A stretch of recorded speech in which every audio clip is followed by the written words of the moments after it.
এমন কিতাব আমি আল্লাহ নাজিল করেছি যেই কিতাবের মধ্যে কোনো সন্দেহ নাই, যেই কিতাবের মধ্যে কোনো অবকাশ নাই। আল্লাহ বলেন হুদাল্লিল মুত্তাকিন, এই কিতাব হচ্ছে মুত্তাকিদের জন্য পথ প্রদর্শক।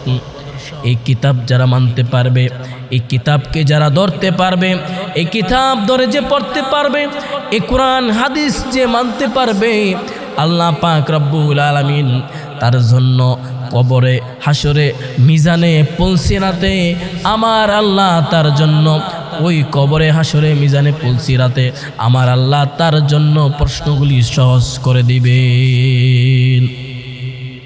আমার ভাইয়ের, আমার বন্ধুরা, আমার শুনে রাখেন, আল্লাহ পাক রব্বুল আলামিন এই জমিনের মধ্যে সৃষ্টি করার আগে পৃথিবীর মানুষদেরকে, এই জমিনের মানুষদেরকে জানিয়ে দিয়েছেন, হে জমিনের বাসীরা, এই পৃথিবীর মানুষেরা, তোমরা শুনে রাখো, তোমরা যারা আমি আল্লাহকে বেশি বেশি স্মরণ করবে, আর তোমরা যারা ওই কবরকে বেশি বেশি করে স্মরণ করবে, খবরদার খবরদার, তোমরা যারা ওই কবরকে যারা ভয় করবে না, তোমরা যাদের নাকি কবরের কথা স্মরণ হয় না, তোমরা যারা, তোমাদের যারা আমি আল্লাহর কথা স্মরণ হয় না, তোমাদের যারা আমি আমার নবী রাসূলের কথা স্মরণ হয় না, তাদের জন্য আমি আল্লাহ কঠিন আযাবের ব্যবস্থা রেখেছি, কঠিন আযাবের ব্যবস্থা রেখেছি। আজকাল জমিনের মধ্যে দেখা যায় কারোর বাড়িতে যদি কোনো বিয়ের অনুষ্ঠান হয়, কোনো মুসলমানের অনুষ্ঠান হয়, ওই বাড়ির মধ্যে বিয়ার আগের দিন, মুসলমানের অনুষ্ঠানের আগের দিন বাজার থেকে ডেকসেট কিনাই না, বাড়ির মধ্যে কি সুন্দর আমোদ ফুর্তি করি। আল্লাহ বলেন বান্দারি, তোমরা যারা বাজার থেকে ডেকসেট কিনাই না আমোদ ফুর্তি করু, আমি আল্লাহ কিন্তু এই সমস্ত কাজগুলি পছন্দ করি না। আল্লাহ বলেন বান্দারে, এই সমস্ত কাজ থেকে তোমরা যারা এই সমস্ত কাজ থেকে যারা বিরত থাকবে না, তাদের জন্য আমি আল্লাহ কঠিন আযাবের ব্যবস্থা রেখেছি। আল্লাহ বলেন ওয়াসিকাল্লাযীনা কাফারু ইলা জাহান্নামা যুমারা। আল্লাহ পাক রব্বুল আলামিন বলেন, বান্দারে আমার, আমি আমার ফেরেশতাদেরকে জানিয়ে দিয়েছি, বলে দিয়েছি, হে আমার ফেরেশতারা, তোমরা শুনে রাখো, ওই সমস্ত জাহান্নামী ব্যক্তিদেরকে ধরে ধরে ধরে ধরে আমি আল্লাহর কাছে নিয়ে আনো। আর ওই সমস্ত জান্নাত জাহান্নামী ব্যক্তিরা কারা? যারা দুনিয়ার মধ্যে আমি আল্লাহর বিরোধিতা করেছে, আমার কোরআনের বিরোধিতা করেছে, আমার ইসলামের বিরোধিতা করেছে, ওই বান্দারা কারা? দুনিয়ার মধ্যে সুদ খাইছে, ঘুষ খাইছি, ওই বান্দারা কারা? জমিনের মধ্যে আমি আল্লাহর নাফরমানি করছে, ওই বান্দারা কারা? আমি আমার বন্ধুর হাবিবের বিরোধিতা করেছে, তাদেরকে ধরে ধরে আমি আল্লাহর কাছে নিয়ে আনো। আমি আমার ওই বান্দাদের চেহারাগুলি দেখতে চাই, তাদের চেহারাগুলি দেখে দেখে আমি বলবো, রে আমার বান্দারা, রে আমার বান্দিরা, আমি আল্লাহ কি তোমাদেরকে জমিনে কি পাঠাই নাই আমার ইবাদত করার জন্য? আমি কি তোমাদেরকে পাঠাই নাই নামাজ রোজা করার জন্য, হজ যাকাত দেওয়ার জন্য, গরিবের হক দেওয়ার জন্য? আমি আল্লাহ তোমাদেরকে যে জিনিসের জন্য দুনিয়ার মধ্যে পাঠাইছি, আমি আল্লাহ এত সুন্দর করে তোমাকে মাথা থেকে পা পর্যন্ত এত সুন্দর করে বানাইলাম রে বান্দা। আজ আমি মাওলার বিরোধিতা করছো, আজ আমি আল্লাহর বিরোধিতা করছো। দুনিয়ার মধ্যে কিসের জন্য? যে জন্য দুনিয়ার মধ্যে আমি আল্লাহর বিরোধিতা করেছো, নাফরমানি করেছো। শুনে রাখো থাকো। আজ যদি দুনিয়ার মধ্যে যদি ভালো কাজ করে আসতা, নেক আমল যদি করতা, আজ নেক আমল নিয়ে যদি কবরে তুমি আইতে পারতা রে বান্দা, আজকে তোমার জন্য আমি আল্লাহ জান্নাত একটা রেডি রাখতাম। আমার ভাইয়ের, আমার বন্ধুরা, আমার আল্লাহর পয়গম্বর নবী মুসা আলাইহিস সালাতু ওয়াস সালাম আল্লাহর সাথে যখন তুর পাহাড়ের মধ্যে সাক্ষাৎ করলেন, আল্লাহ পাক রব্বুল আলামিন তখন মুসাকে ডাক দিয়ে বললেন, রে মুসা, তোমার হাতের মধ্যে কি?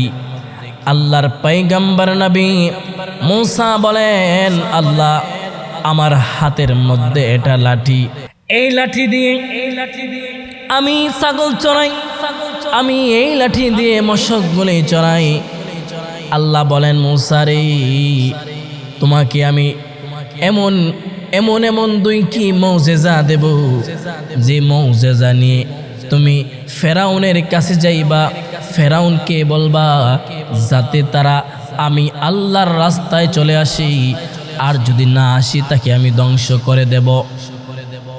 মুসা আলাইহিস সালাতু ওয়াস সালাম আল্লাহকে বললেন, ওগো আল্লাহ, আমি একা কেমন করে মুসার সঙ্গে, মুসার সৈন্যদলদের সাথে একা কিভাবে যুদ্ধ করব, কিভাবে লড়াই করব? আমার সঙ্গে আমার ভাই হারুনকে সহকারে দেন। আল্লাহ বলেন, মুসা যাও যাও, আমি তোমার সঙ্গে তোমার ভাই হারুনকেও দিয়ে দিলাম, যাও তুমি সহ তোমার ভাই হারুন সহ গিয়ে ফেরাউনের রাজ দরবারে গিয়ে বলো আল্লাহর রাস্তায় চলে আসার জন্য। আল্লাহ পাক রব্বুল আলামিন মুসা আলাইহিস সালাতু ওয়াস সালামকে যে মুজিজা দিয়েছেন, এক নম্বর আল্লাহ পাক রব্বুল আলামিন মুসা আলাইহিস সালাতু ওয়াস সালামকে বললেন, মুসা রে, তোমার হাতের লাঠিখানা মাটির মধ্যে ফালাই দাও। মুসা বলেন, ওগো আল্লাহ, কিসের জন্য? আল্লাহ বলেন, মুসা রে, একবার লাঠিটা মাটির মধ্যে রেখে দেখো, একবার লাঠিটাকে মাটির মধ্যে ফালায় দেখো না আমি তোমাকে কি চমক দেখাই। মুসা বলেন, আল্লাহ কি দেখাইবেন? আল্লাহ বলেন, মুসা রে, লাঠিটা একবার তুমি ফালাইয়া দেখো। যখন মুসা নবী লাঠিটা মাটির মধ্যে ফালাইলেন, সাথে সাথে ওই লাঠিটাকে আমার আল্লাহ পাক রব্বুল আলামিন বিশাল বড় অজগরের সাপের পরিণত করে দিলেন। মুসা আলাইহিস সালাতু ওয়াস সালামকে আল্লাহ বলেন, মুসা রে, তোমার হাতের লাঠিখানা এবার ধরো। যখন মুসা ধরতে যাবেন, আল্লাহকে বলেন, ওগো আল্লাহ, আমার তো ভয় লাগে। আল্লাহ বলেন, মুসা রে, কোনো ভয় নাই, কোনো টেনশন নাই, কোনো চিন্তা নাই, তুমি টেনশন নিও না, চিন্তা করিও না, লাঠিটা ধরো, সাপটাকে ধরো।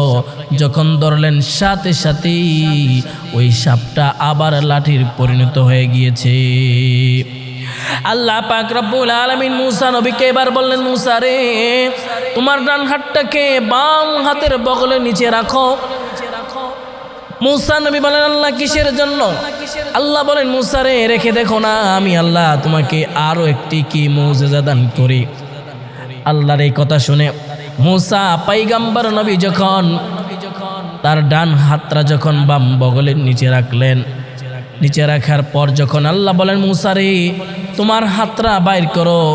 বাইর করে দেখলেন তার হাতটা নূর ঝকঝক ঝকঝক করে, তার হাতটা নূর চমকাচ্ছি। তা দেখে আল্লাহ মুসা নবীকে বললেন, মুসা, এই যে দুইটি মুজিজা আমি তোমাকে দিয়েছি, এই দুইটি মুজিজা নিয়ে তুমি ফেরাউনের রাজ দরবারে যাইবে, আর ফেরাউনকে ইসলামের জন্য দাওয়াত দিবে। সে যদি ইসলামের দাওয়াত যদি সে কবুল যদি না করে, তাহলে তুমি তাকে বলবা, রে ফেরাউন, আমার আল্লাহ যে দুইটি মুজিজা দিয়েছেন ওই দুইটি মুজিজা দেখাইবা।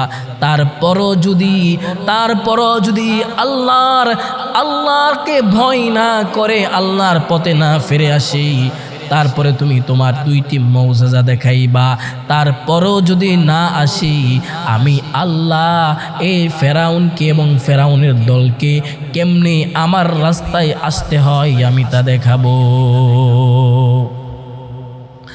আমার ভাইয়ের, আমার বন্ধুর, আমার ফেরাউন যখন, মূসা যখন ফেরাউনের রাজদরবারে গেলেন, ফেরাউনের রাজদরবারে গিয়ে যখন সকলকে যখন ইসলামের দাওয়াত দিতে লাগলেন, কেউ ইসলামের পক্ষে আসতে রাজি না। তখন ফেরাউন মূসাকে বললেন, মূসা রে, তোমার হাতের মধ্যে কি? আল্লাহর পয়গম্বর নবী মূসা আলাইহিস সালাতু ওয়াস সালাম হাতের লাঠিখানা যখন মাটির মধ্যে ফালাই দিলেন, তখন বিশাল বড় অজগরের সাপের পরিণত হয়ে গিয়েছে। সাপের পরিণত হওয়ার পর ফেরাউন মূসাকে বলতেছেন, মূসা রে, তোমার সাপটাকে থামাও, সাপটাকে থামাও। তোমার এই সাপের পরীক্ষা হবে আগামীকাল সমাগমের মধ্যে, রাজ দরবারের মধ্যে। তুমি তোমার এই লাঠিকে নিয়ে আমাদের রাজ দরবারের মধ্যে আসবি, আমি আরও সাপুরীদেরকে দাওয়াত করব। এরপরের দিন যখন সাপুরীদেরকে দাওয়াত করলেন, দাওয়াত করে যখন রাজ দরবারের মধ্যে আনলেন, বিশাল বড় ময়দানের মধ্যে যখন আনলেন, আনার পর যখন ফেরাউনের সাপগুলিকে যখন মাটির মধ্যে ছেড়ে দিলেন, ছেড়ে দেওয়ার পর মূসাকে বলেন, ওরে আল্লাহর নবী মূসা, তুমি যদি তোমার এই সাপ দিয়ে যদি আমাকে কিছু করতে পারো, আমি ফেরাউন ওয়াদা দিতেছি আমি তোমার প্রতি কালেমা পড়ে মুসলমান হয়ে যাব। এবার মূসা আলাইহিস সালাতু ওয়াস সালাম তার লাঠিখানা মাটির মধ্যে ছেড়ে দিলেন। মাটির মধ্যে ছেড়ে দেওয়ার পর ওই লাঠিটা বিশাল বড় অজগরের সাপের পরিণত হয়ে ওই ফেরাউনের সাপগুলোকে হা করে যখন গিলে ফেলতেছে, তখন ফেরাউন ভয় পেয়ে গিয়েছে, ভয় পেয়ে আতঙ্ক হয়ে গিয়েছে। ফেরাউন ছাড়া ফেরাউনের রাজদরবারের ফেরাউনের যে সাথীরা ছিল, ওই সব সাথীরা ফেরাউনের প্রতি কালেমা পড়ে মুসলমান হয়েছে। আমার ভাইয়ের, আমার বন্ধুরা, আমার সেজন্য বলি, এই দুনিয়া আমাদের বেঁচে থাকার দুনিয়া না, এই দুনিয়া আমাদের বেঁচে থাকার কোনো দলিল না। আমাদের বেঁচে থাকার দলিল হচ্ছে একমাত্র আল কোরআন, আল কোরআন, আল কোরআন। আমরা যদি দুনিয়ার মধ্যে বেঁচে থাকতে হয়, আমরা যদি দুনিয়া এই রাষ্ট্রকে চালাইতে হয়, এই বাংলার জমিনের মধ্যে বাংলাদেশে যদি কোনো সরকার আসে, ওই সরকার যদি কোরআনের আইন মতো যদি দেশ চালায়, কোরআন আইন দিয়ে যদি দেশটাকে পরিচালনা করে, তাহলে এ দেশের মধ্যে চুরি থাকবে না, এ দেশের মধ্যে ডাকাতি থাকবে না, সিনাকারি থাকবে না, ছিনতাই হবে না। এ দেশের নারীরা বেপর্দা বেহায়াভাবে চলাফেরা করবে না, ঠিক কিনা? আজ আমাদের দেশের নারীরা পর্দা করে চলবে, আজ আমাদের দেশের নারীরা বেপর্দা চলবে না। আমাদের দেশের নারীরা এরা 5 ওয়াক্ত নামাজ পড়বে, এরা ডিজে বুরকা পরি, এরা বিভিন্ন কালারিং বুরকা পরি ঘর থেকে বাহির হবে না, এরা বাহির হবে। আজকাল আমাদের দেশের নারীরা ঘর থেকে বাহির হবে কালো বুরকা পরে। আমার ভাইয়ের, আমার বন্ধুরা, আমার সেজন্য বলি, যদি আল্লাহর ইবাদত ছাড়া যদি কেউ যদি কবরে যায়, মোমেন মুনাফেক হয়ে যদি কোনো বান্দা কবরে যায়, কোনো বান্দি কবরে যায়, তাহলে তার জন্য জাহান্নামের আগুন আমার আল্লাহ নির্ধারিত করে রেখেছেন। আমার ভাইয়ের, আমার বন্ধুরা, আমার সেজন্য কবি বলেন, নদীর ওই কুল গড়ে কুল ভাঙ্গে, এই তো নদীর খেলা, সকাল বেলার আমি রে তুই ফকির সন্ধ্যা বেলা। সেজন্য বলি আমার ভাইয়েরা, আমি আল্লাহ ইচ্ছে করলে ভিক্ষুকরে 10 তলা বিল্ডিংয়ের মালিক বানাই দিতে পারি। আমি আল্লাহ ইচ্ছে করলে 10 তলা বিল্ডিংয়ের মালিকরে ওই ভিক্ষুকের পাত্রের মধ্যে আমি আল্লাহ বসাই দিতে পারি। কিন্তু আমি তা করি না, তা করি না।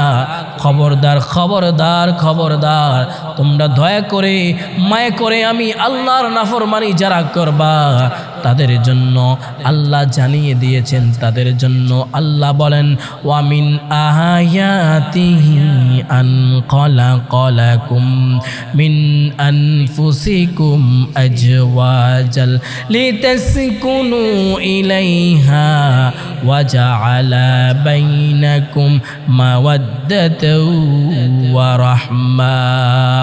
আল্লাহ পাক রব্বুল আলামিন প্রত্যেক মুমিন জাতিদের জন্য আমার আল্লাহ পাক রব্বুল আলামিন জানিয়ে দিয়েছেন, হে ঘরের বাসিন্দারা, হে ঘরের নারীরা, তোমাদের জন্য আমি আল্লাহ উত্তম আদর্শ হিসেবে জমিনের মধ্যে পাঠিয়েছি।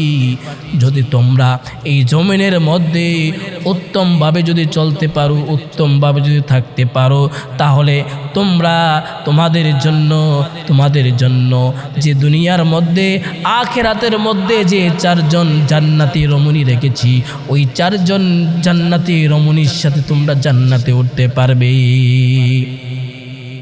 ওই চারজন জান্নাতি রমণীকে জানতে চান? ওই চারজন জান্নাতি রমণী হচ্ছে হযরতে মা ফাতেমা, হযরতে খাদিজা, হযরতে মারিয়াম, হযরতে আসিয়া। এই চারজন হচ্ছে জান্নাতের রমণী মেয়েদের জন্য, আর পুরুষদের জন্য হচ্ছে চারজন জান্নাতের রমণী পুরুষ। তারা হচ্ছেন হযরতে ওমর, হযরতে আবু বকর, হযরতে হাসান এবং হুসাইন। ও আমার যুবক ভাইরা, তোমাদেরকে বলে যায় তোমরা যারা জমিনের মধ্যে আল্লাহর ইবাদত করতে পারবে, তোমরা যারা জমিনের মধ্যে আমি আল্লাহর প্রেম ভালোবাসা করতে পারবে, তাদের জন্য মহিলাদের জন্য চারজন, পুরুষদের জন্য চারজন। ওই চারজন ওই সঙ্গীদের সঙ্গে পুরুষেরা জান্নাতে যেতে পারবে, ওর চারজন সঙ্গীদের সঙ্গে মহিলারা জান্নাতে যেতে পারবে। আমি বলে দিই, আমি বলে যাই, ও আমার মা, ও আমার যুবক ভাইয়েরা, আজকে দুঃখ লাগে, আজকে কষ্ট লাগে, দুঃখ লাগে যখন বাজার থেকে যখন মার্কেটে যাওয়ার সময় রাস্তার মহিলারা দেখা যায় বেপর্দা বেগানা হয়ে রাস্তা দিয়া হাইটা যায়। শুধু তাই নয়, নিজের স্বামীকে ঘরে রেখে আজ পর্যন্ত আমাদের দেশের নারীরা বেগানা বেপর্দা হয়ে যায়। ঠিক কিনা বলে?